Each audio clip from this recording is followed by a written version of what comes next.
What's the difference between these three sentences? The words are the same, but the way that I pronounce them is different. Listen.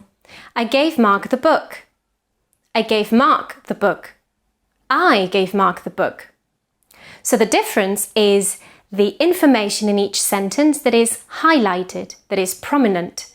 And this way I can direct the listener's attention to a particular part of each sentence in order to imply different things. For example, the first sentence could be the answer to the following question.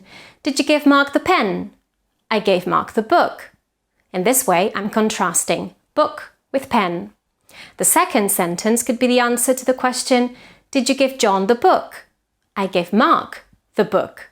This way, I'm contrasting Mark and John. And the third one could be the answer to the question, who gave Mark the book?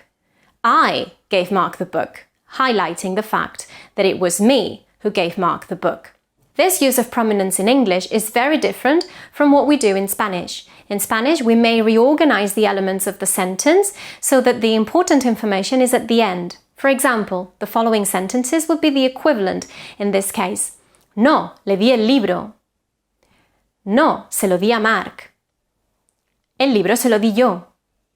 You see? So I put the important information at the end, but in English we cannot reorganize the elements of the sentence like this, so we use prominence. Learning and acquiring a good intonation in English when we learn it as a second language is fundamental if we want to achieve good communication skills and we want to avoid confusions or even awkward situations. So in this course you'll learn everything you need to know about English intonation. Don't wait any longer, you can sign up right now.